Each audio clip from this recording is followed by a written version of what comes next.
Hello ನಮಸ್ಕಾರ, welcome back to my YouTube channel. ಇವತ್ತಿನ ಒಂದು ವಿಡಿಯೋದಲ್ಲಿ ಎಂಬ್ರಾಯ್ಡ್ರಿ ಬ್ಲೌಸ್ನ ಯಾವ ರೀತಿ ಕಟಿಂಗ್ ಮಾಡೋದು ಅಂತ ಈ ಒಂದು ವಿಡಿಯೋದಲ್ಲಿ ತಿಳಿಸ್ಕೊಡ್ತಾ ಇದ್ದೀನಿ.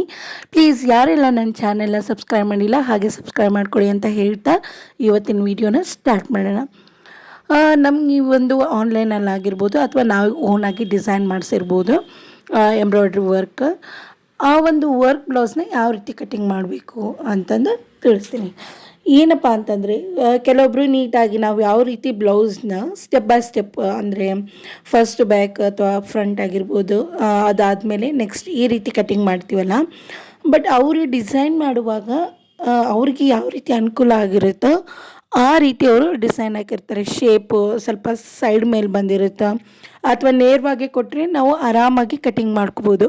ಬಟ್ ಈ ರೀತಿ ಕ್ರಾಸಲ್ಲಿ ಕೊಟ್ಟಿರುವಾಗ ಯಾವ ರೀತಿ ಕಟ್ಟಿಂಗ್ ಮಾಡ್ಬೋದು, ಆವಾಗ ನಮಗೆ ಪ್ರಾಬ್ಲಮ್ ಅನಿಸುತ್ತೆ ಯಾವ ರೀತಿ ಕಟ್ಟಿಂಗ್ ಮಾಡಬೇಕಪ್ಪ ಅಂತಂದು. ಈಗ ನಾನಿಲ್ಲಿ ಲೈನಿಂಗ್ ಬ್ಲೌಸ್ನ ಫಸ್ಟು ಕಟ್ ಮಾಡಿ ಇಟ್ಕೊಂಡ್ಬಿಟ್ಟಿದ್ದೀನಿ ನನ್ನ ಒಂದು ಬಾಡಿ ಮೆಸರ್ಮೆಂಟಲ್ಲಿ. ನೀವು ಯಾವ ಅಳತೆಗೆ ಬ್ಲೌಸ್ ಕಟ್ ಮಾಡಬೇಕಲ್ವಾ ಆ ಒಂದು ಅಳತೆ ಬ್ಲೌಸ್ನ ಫಸ್ಟು ಲೈನಿಂಗ್ನ ಕಟ್ ಮಾಡಿ ಇಟ್ಕೊಂಡಿರಿ. ಆ ಒಂದು ಲೈನಿಂಗ್ ಬ್ಲೌಸ್ನ ಫಸ್ಟ್ ನಾನಿಲ್ಲಿ ಬ್ಯಾಕ್ ಪಾರ್ಟ್ನ ತಗೊಂಡ್ಬಿಡ್ತಾ ಇದ್ದೀನಿ. ಬ್ಯಾಕ್ ಪಾರ್ಟ್ ಕೂಡ ಇಲ್ಲಿ ಒಂದು ಸೈಡ್ ಕಮ್ಮಿ ಇದೆ, ಇನ್ನೊಂದು ಸೈಡ್ ಜಾಸ್ತಿ ಇದೆ. ನಮಗೆ ಬಾಡಿ ಮೆಸರ್ಮೆಂಟಿಗೆ ಕರೆಕ್ಟ್ ಆಗುತ್ತೆ ಅಂದರೆ ಓಕೆ, ಇಲ್ಲ ತುಂಬ ಕಮ್ಮಿ ಇದೆ ಅಂತಂದರೆ ಸ್ವಲ್ಪ ಅಟ್ಯಾಚ್ ಮಾಡ್ಕೋಬೇಕು ಅಷ್ಟೇ. ಪೂರ ಕಮ್ಮಿ ಏನು ಬರೋಂಗಿಲ್ಲ.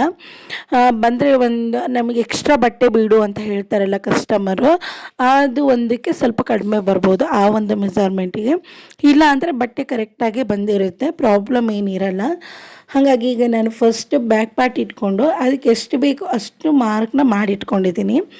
ಮಾರ್ಕ್ನ ಮಾಡಿ ಆದಮೇಲೆ ಇವಾಗ ಕಟ್ಟಿಂಗ್ ಮಾಡಿ ಇಟ್ಕೊಂಡಿದ್ದೀನಿ. ಇದು ಬಂದು ನಾನು ಆರ್ಡರ್ ಮಾಡಿದ್ದ ಡಿಸೈನು ಫುಲ್ಲು ಚಿನ್ನ ಚಿನ್ನ ಚಿನ್ನ ಚಿನ್ನ ಇದೆ. ಅಂದರೆ ಫುಲ್ ರೌಂಡ್ ಶೇಪು ಇಲ್ಲ, ಅಲ್ಲಲ್ಲಿ ಆ ಥರ ಡಿಸೈನ್ ಬಂದಿರೋದ್ರಿಂದ ತುಂಬ ನೀಟಾಗಿದ್ದನ್ನ ಸ್ಟಿಚ್ ಮಾಡಬೇಕಾಗುತ್ತೆ.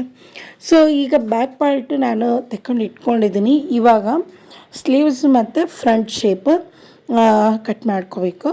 ನಾನಿಲ್ಲಿ 3 ಡಾಟ್ ಬ್ಲೌಸ್ನ ಸ್ಟಿಚ್ ಮಾಡ್ತಾ ಇರೋದ್ರಿಂದ ಇದಕ್ಕೆ ಕ್ರಾಸ್ ಪಟ್ಟಿ ಕೂಡ ನಾವು ಎಲ್ಲಿ ಬರುತ್ತೆ ಅದನ್ನು ಕೂಡ ಕಟ್ ಮಾಡ್ಕೋಬೇಕಾಗುತ್ತೆ. ಇವಾಗ ಇದು ಬಂದುಬಿಟ್ಟು ಸ್ಲೀವ್ಸ್ ಲಾಂಗ್ ಸ್ಲೀವ್ಸ್ನೇ ಕಟ್ ಮಾಡ್ಕೋಬೇಕು.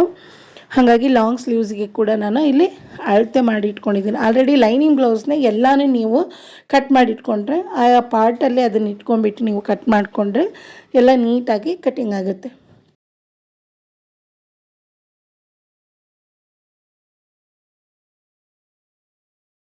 ಸ್ಲೀವ್ಸ್ ಕೂಡ ಕಟ್ಟಿಂಗ್ ಮಾಡ್ಕೊತಾ ಇದ್ದೀನಿ. ನಿಮಗೇನಾದರೂ ಬಟ್ಟೆ ಕಮ್ಮಿ ಬಂತಂದರೆ ಅಟ್ಯಾಚ್ ಮಾಡ್ಕೋಬೇಕಾಗುತ್ತೆ. ಇಲ್ಲ ಅಂತಂದರೆ ನಿಮಗೆ ಫಸ್ಟ್ ನೀವು ಬಾಡಿ ಮೆಸರ್ಮೆಂಟ್ ಯಾವ ರೀತಿ ಇರುತ್ತೆ ಬ್ಲೌಸ್ ಆ ರೀತಿ ನೀವು ಕಟಿಂಗ್ ಮಾಡ್ಕೊಳ್ಳಿ. ಈಗ ಮೇನ್ ಇರೋದಪ್ಪ ಅಂತಂದರೆ ಫ್ರಂಟ್ ಶೇಪ್. ಫಸ್ಟ್ ಇದನ್ನು ಫೋಲ್ಡ್ ಮಾಡಿ ನೋಡ್ತಾ ಇದ್ದೀನಿ ಆಗುತ್ತೋ ಇಲ್ಲ ಅಂದ್ಕೊಂಡು. ಬಟ್ ಯಾವುದೇ ಇದು 2 ಸೈಡ್ ಬೇಕಲ್ವ ನಮಗೆ, ಸೊ ಇದಾಗಲಿಲ್ಲ. ಹಾಗಾಗಿ ಪೂರ್ತಿಯಾಗಿ ನಾನು ಪ್ಲೇನೇ ತಗೊಂಡ್ಬಿಟ್ಟು ಪೂರ್ತಿ ಬಿಚ್ಕೊಂಡು ಇಲ್ಲಿ ಒಂದು ಸೈಡು ಲೆಫ್ಟ್ ಸೈಡ್ ಒಂದು ಪಾರ್ಟು ಆಮೇಲೆ ರೈಟ್ ಸೈಡ್ ಒಂದು ಪಾರ್ಟು ಇಟ್ಕೊಂಡಿದ್ದೀನಿ. ಫ್ರಂಟ್ ಪೀಸನ್ನು ಇಲ್ಲಿ ನೋಡಿಲಿ, ಇದು ಬಂದುಬಿಟ್ಟು ಲೆಫ್ಟ್ ಸೈಡ್ ಪಾರ್ಟ್ ಮಾರ್ಕ್ ಮಾಡಿತ್ತು. ನಮಗೆ ಡಿಸೈನು ಏನಿರುತ್ತಲ್ಲ ಆ ಒಂದು ಪಾರ್ಟು ರೈಟ್ ಸೈಡ್ ಬರುತ್ತೆ. ಸೊ ರೈಟ್ ಸೈಡು ಕೂಡ ನಾನಿಲ್ಲಿ ಮಾರ್ಕ್ ಮಾಡ್ಕೊಂಡಿದ್ದೀನಿ. ಈ ರೀತಿ ನೀವು ಈ ರೀತಿಯಾಗಿ ಒಂದು ಒಂಟಿಲೆ ಬ್ಲೌಸ್ ಪೀಸನ್ನು ಹಾಕ್ಕೊಂಡು ಮಾರ್ಕ್ ಮಾಡಿಕೊಂಡ್ರೆ ಕರೆಕ್ಟಾಗಿ ಬರುತ್ತೆ. ಇಲ್ಲಪ್ಪ ಅಂತಂದರೆ ಬಟ್ಟೆ ಕೂಡ ವೇಸ್ಟ್ ಆಗುತ್ತೆ. ಹಾಗೆ ನಿಮಗೆ ಎಲ್ಲಿ ಯಾವ ಪೀಸನ್ನ ಇಡಬೇಕು ಅನ್ನೋದು ಗೊತ್ತಾಗಿಲ್ಲ. ಹಾಗಾಗಿ ನಮಗೆ ಕ್ರಾಸ್ ಪಟ್ಟಿ 2 ಪೀಸ್ ಬೇಕು, ಲೈನಿಂಗ್ ಬಂದುಬಿಟ್ಟು 4 ಪೀಸ್ ಬೇಕಾಗುತ್ತೆ. ಹಾಗಾಗಿ ಇಲ್ಲಿ ಕ್ರಾಸ್ ಪಟ್ಟಿ ಕೂಡ ಇಟ್ಕೊಂಡಿದ್ದೀನಿ. ಎಲ್ಲವನ್ನೂ ಇಟ್ಕೊಂಡು ಈ ರೀತಿ ಮಾರ್ಕ್ ಹಾಕ್ಕೋಬೇಕು. ಮಾರ್ಕ್ ಹಾಕ್ಕೊಂಡ ಮೇಲೆ ಕಟ್ಟಿಂಗ್ ಮಾಡ್ಕೋಬೇಕು. ಉಳಿದಿರುವಂತಹ ಫ್ಯಾಬ್ರಿಕಲ್ಲಿ ನೀವು ಡೋರಿ ಆದರೆ ಡೋರಿ ಮಾಡಿಕೊಡಿ, ಇಲ್ಲ ಅಂತಂದರೆ ಆಮೇಲೆ ಸ್ಲೀವ್ಸ್ಗೆ ಏನಾದರೂ ಅಟ್ಯಾಚ್ ಫ್ಯಾಬ್ರಿಕ್ ಬೇಕಾಗುತ್ತೆ. ಆಮೇಲೆ ಹುಕ್ ಪಟ್ಟಿ ಕಾಜಾ ಪಟ್ಟಿ ಕೂಡ ನಮಗೆ ಬೇಕಾಗುತ್ತೆ ಪೀಸ್. ಸೊ ಅದಕ್ಕೆಲ್ಲ ಯೂಸ್ ಆಗುತ್ತೆ. ಸೊ ಇದು ನೀವು ಯಾವ ರೀತಿ ಇಟ್ಕೊಂಡಿದ್ದೀರಿ ನೋಡಿ, ಇದೇ ಥರ ನೀವು ಇಟ್ಕೊಂಡ್ಬಿಟ್ಟು ನಿಮ್ಮ ಬ್ಲೌಸ್ನ ಎಂಬ್ರಾಯ್ಡ್ರಿ ಬ್ಲೌಸ್ ಏನಾದರೂ ಈ ರೀತಿ ಪ್ರಾಬ್ಲಮ್ ಇದ್ದರೆ ನೀವು ಈ ರೀತಿ ಕಟ್ ಮಾಡ್ಕೊಳ್ಳಿ ಅಂತ ಹೇಳ್ತಾ ಇವತ್ತಿನ ಒಂದು ವಿಡಿಯೋನ ಮುಗಿಸ್ತಾ ಇದ್ದೀನಿ. ಎಲ್ರಿಗೂ ಥ್ಯಾಂಕ್ ಯು ಸೋ ಮಚ್. ಹಾಗೆ ನನ್ನ ವಿಡಿಯೋನ ಫುಲ್ ವಾಚ್ ಮಾಡೋದ್ರಿಂದ ನಿಮಗೆ ಯಾವ ರೀತಿ ಕಟ್ಟಿಂಗ್ ಮಾಡ್ಕೋಬೇಕು ಅನ್ನೋದು ಮೆಥಡ್ ಕೂಡ ಅರ್ಥ ಆಗುತ್ತೆ ಅಂತ ಅಂದ್ಕೊಂಡಿದ್ದೀನಿ. ಹಾಗೆ ಪ್ಲೀಸ್ ಯಾರೆಲ್ಲ ನನ್ನ ಚಾನೆಲ್ ಸಬ್ಸ್ಕ್ರೈಬ್ ಮಾಡಿಲ್ಲ ಸಬ್ಸ್ಕ್ರೈಬ್ ಮಾಡ್ಕೊಳ್ಳೋದನ್ನು ಮರಿಬೇಡಿ. ಪ್ಲೀಸ್ ನೀವು ಸಬ್ಸ್ಕ್ರೈಬ್ ಮಾಡಿಕೊಂಡು ನನ್ನ ವೀಡಿಯೋನ ವಾಚ್ ಮಾಡೋದ್ರಿಂದ ನನಗೂ ಕೂಡ ಇನ್ನೂ ಚೆನ್ನಾಗಿ ವಿಡಿಯೋ ಮಾಡೋಕ್ಕೆ ತುಂಬ ಮೋಟಿವೇಶನ್ ಆಗುತ್ತೆ.